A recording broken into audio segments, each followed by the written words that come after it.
Thank you very much for joining us, Ian. Great to be here. So let's kick off first of all about how your career has evolved over the years. How did you get into technology, and how did you get to where you are today? Great question. So I went to university to do electrical engineering as an undergraduate. I was the first member of my family to go to university. First, actually, member of my family to finish high school, for that matter. And I had no idea what an electrical engineer was before I selected it as an option. But it looked kind of cool from the broad description of what it was. And I did electrical engineering at Sydney University, 4-year course. Took a year out to do computer science, so 5-year course all up. Went and got a job out of university at OTC, the Overseas Telecommunications Corporation. That's the one that doesn't exist anymore. Yep. It was swallowed by Telstra. And all of my friends got to work in R&D because they chose us. We didn't choose where we went to work. Right. And I went to work in store and forward fax, which was the most boring thing I've ever done in my life. And I hope no one listening remembers what a fax is, although it's a history program, so maybe there is an episode on faxes. Oh, absolutely. And it was the 1988 standard message transfer agent. It was so exciting and so modern, except it was dull. It was really dull. So I went back to university, did a PhD in an area of mobile communications, and 3G was coming.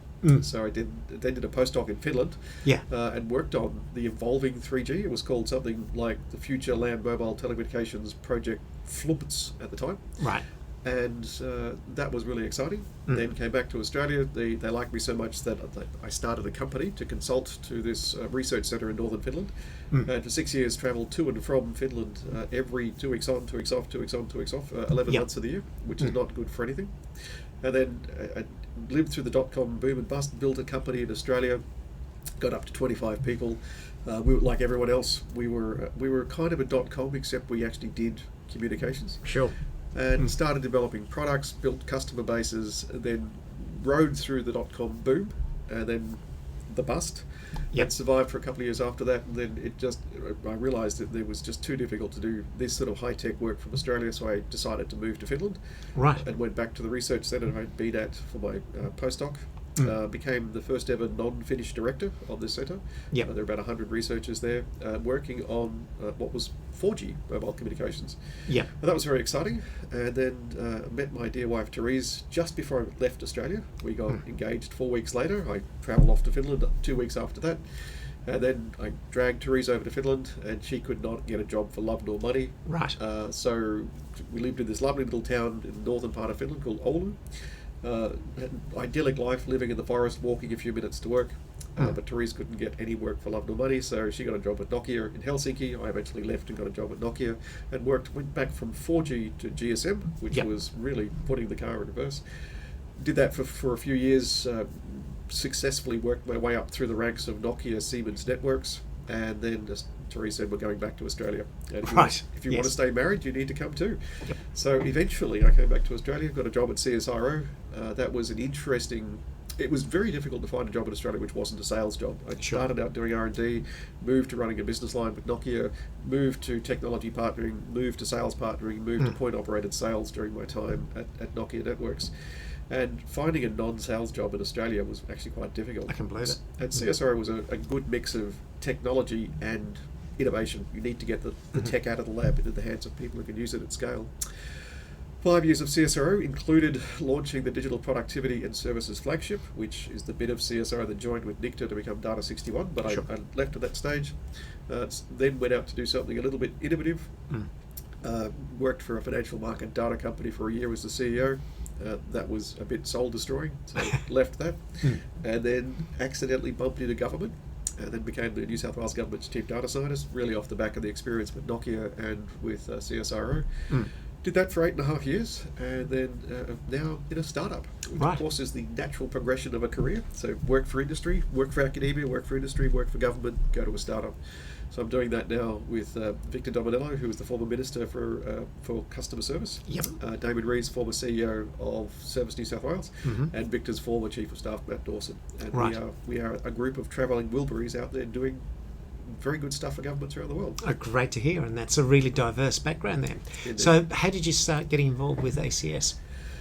When I was at CSIRO, there was an outreach from ACS, and really the question was, why is CSIRO not involved in the Australian Computer Society? And I didn't really have an answer. And I was just back from living in Finland. I literally came back on Australia Day 2010, and it was early in 2010 that someone from ACS reached out. And so I didn't really have an answer, so I went along, and the World Computer Congress, I think, was taking place in Brisbane that year, or around about that year, so forgive me if my chronology is slightly wrong. And I thought, this is actually very, very impressive. And I think Megan Clark gave an opening lecture. She was the CEO of CSIRO, and I thought, we are connected. This is international, and it's happening on a world scale. This is something worth getting involved in. And so I started turning up, and then was asked if I'd run for the director's chair of the Telecommunications Board, which I knew something about telecommunications. So I did that. And we, I think, really managed to steer quite a good line around what we could do in the space. The NBN was all the rage. There were lots of requests from government for advice about coverage, capacity, and also issues around NBN. And we did good things. And then from there, I was asked if I'd be interested in applying for one of the vice president roles. And so I did, and got that. And then I was... I think I was the last person standing in 2020 when it was suggested I run for president, after a pretty tumultuous time at the ACS. That's after the attempted change of the constitution to become a company limited by guarantee, which was challenged in the federal court, and was ultimately, that challenge was successful. The ACS was not in good shape. They had not gone through the processes of having elections, and I was eligible to be president. And I thought, okay, I'll give it a go, and stepped in. And again, it was a tumultuous time then. So how did you find it? Yeah, so I became president. So the normal cycle would be you have elections in October, November, the previous year, become president as of 1st of January. In this case, because the court decision was not yet, the challenge wasn't there, the court decision wasn't there, the process had been to get ourselves ready to become the company limited by guarantee, which means a different cycle of appointment of governance officers. Absolutely. So there was no president.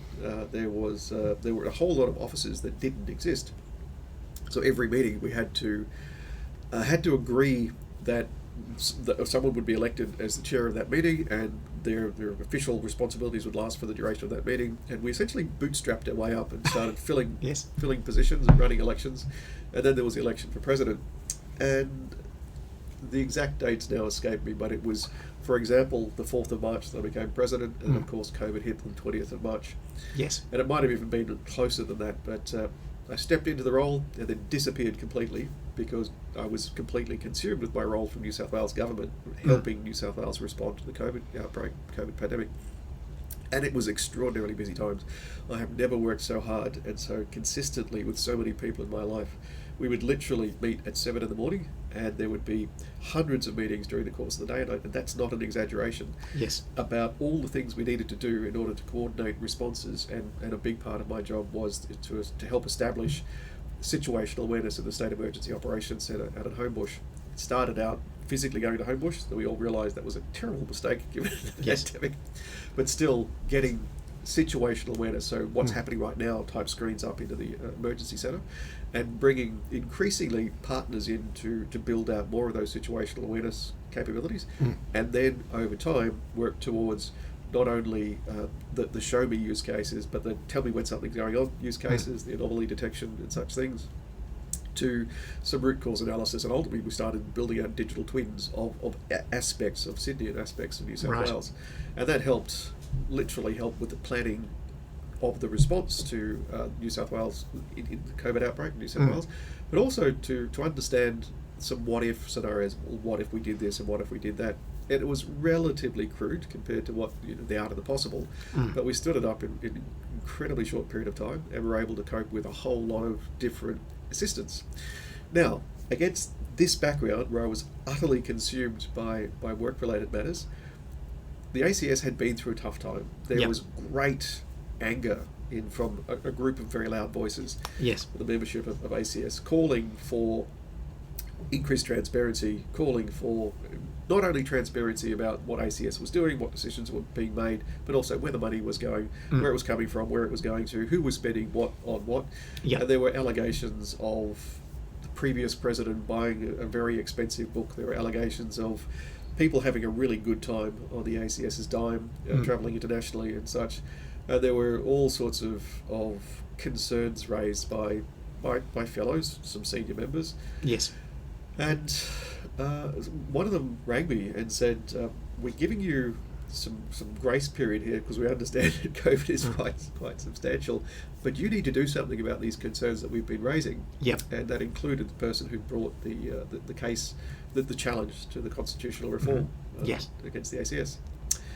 And so, how far to go with this story? So I started digging into things and discovered there was some basis for some of these concerns, and there really was some pretty bad behaviour of previous elected officials and some other folks inside the ACS. Sure. And so it went from, as the vice president, I'd been having a really good time developing data sharing frameworks and harnessing the resources of the ACS to effectively serve my day job. I wanted ways of understanding how to share data within government, across governments, within across industries, and that's a good problem to work on. Yeah. And we really did make progress, and that had been largely my life within the ACS, working on technical problems, setting up the technical committees around blockchain and AI and such things. But the data sharing was really paying dividends. It was really delivering good stuff, literally world-leading stuff. Yep. Wasn't paying that much attention to the other parts of ACS. When I became president, all of a sudden you get the whole lot. You get Yes. the whole buffet. And as I said, I picked up some rocks and saw some bad things scuttling underneath. Put the rock back down, pick up another rock, bad things scuttling. And at some point, you don't put the rocks back down. At some point, you really do need to start taking things seriously. And, I mean, this really could become quite a long interview. But the bottom line was there were some serious cultural challenges inside the ACS. There was a staff turnover, which was phenomenal. 40% was the staff turnover rate. That's right. And that definitely was not being reported to the board of the ACS. And when I dug a little deeper and started counting names of people who were leaving, there were some pretty serious challenges. There were challenges around how we reported finances. There were challenges around how we dealt with staff. There were challenges around how we counted membership. And there were challenges definitely around transparency and governance. Yeah. And the short version of a very, very long story is using good data science techniques. I triangulated the problem, got a staff survey done by someone completely independent from the ACS, so not run internally but run externally. Carried out an audit of finances and expenses and in particular discretionary spend. And then of course there was a complaint that came out through the ACS complaint about behaviour. And all of these things started to triangulate, and it became pretty clear that there were some serious challenges with the senior leadership of the organisation and with members of the board of the ACS. Yep. And the board, of course, I mean, management committee, that's what we call it, but in practice it's a board. Indeed. And when that mirror started to be held up to the individuals, they didn't like it. They really didn't like it. And so over the course of 2020, the fight was to get people to own up to the problem. And that ultimately culminated in the famous meeting of Congress, where I'd asked Congress to essentially spill the board, to vote each and every one of us out for a range of reasons, including failing to appoint a new CEO after the CEO resigned, failing to address cultural issues within the ACS. We as a board failed to address cultural issues despite the fact that we had a legal obligation to do so. We failed as a board in so many areas. I asked Congress to just vote us out, because that was the only group who could possibly do it.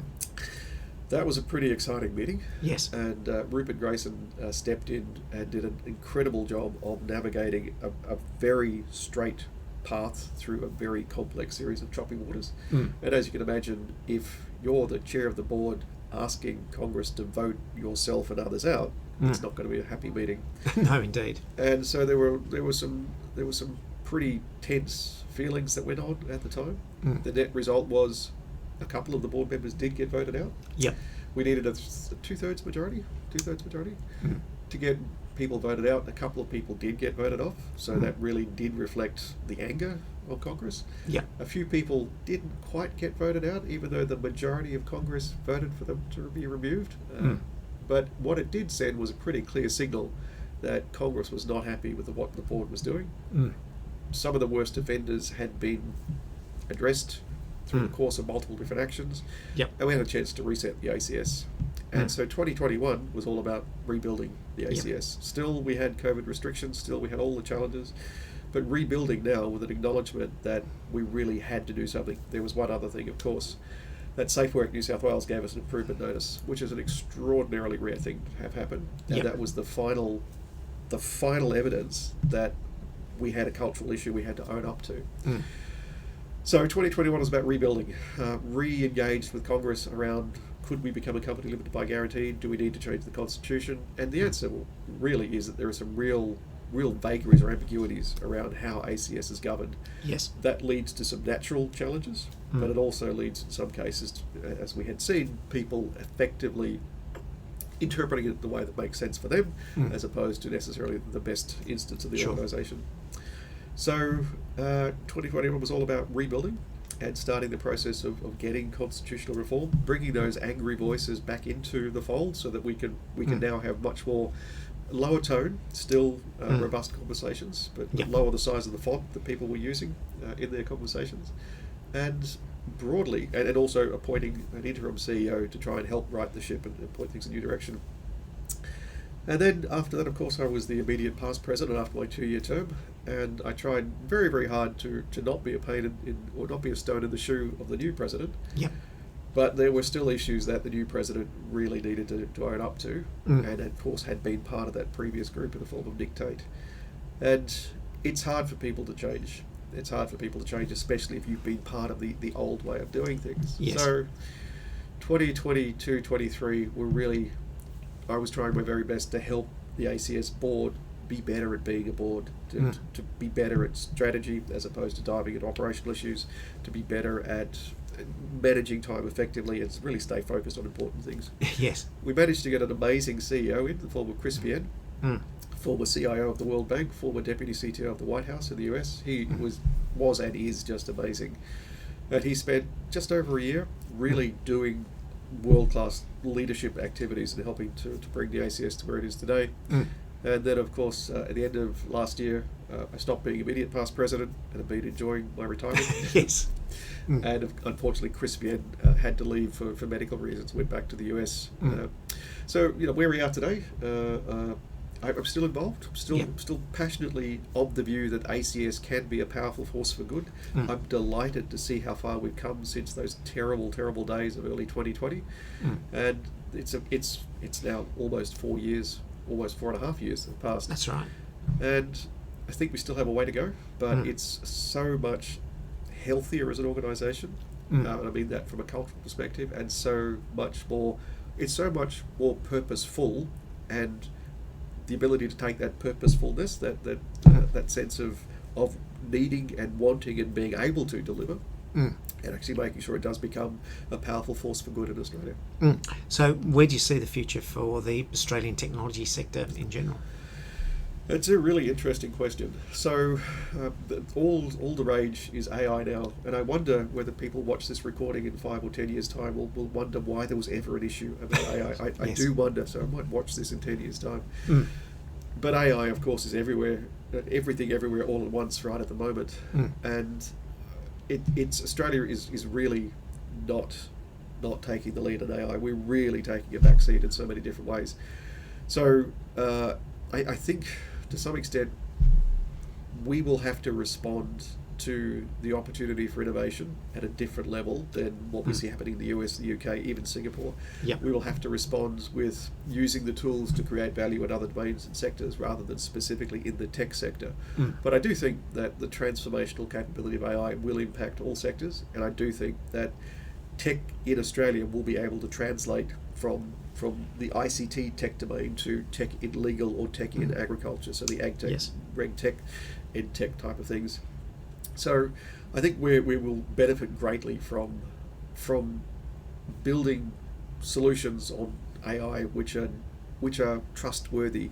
And my real hope, desire for Australia is, especially now that we've had the Commonwealth Government release its Australian AI Assurance Framework, which of course is a thinly disguised New South Wales AI Assurance Framework. Yes. I really do hope that Australians governments and industry develop a reputation for developing and using AI solutions which are trustworthy and appropriately assured from a potential harms perspective. So I think the real opportunity for us is to become the Switzerland of AI. So you trust a Swiss watch, you would buy a Swiss watch if you could afford one. Yes. Buying AI solutions, I hope, is where we go because of that assurance and trust framework. And where do you see ACS's role in that? So I think ACS has a great number of potential roles, helping to raise that awareness that we all need about data and AI, that minimum viable understanding of what and how to use data, what and how to use AI. There's a role there.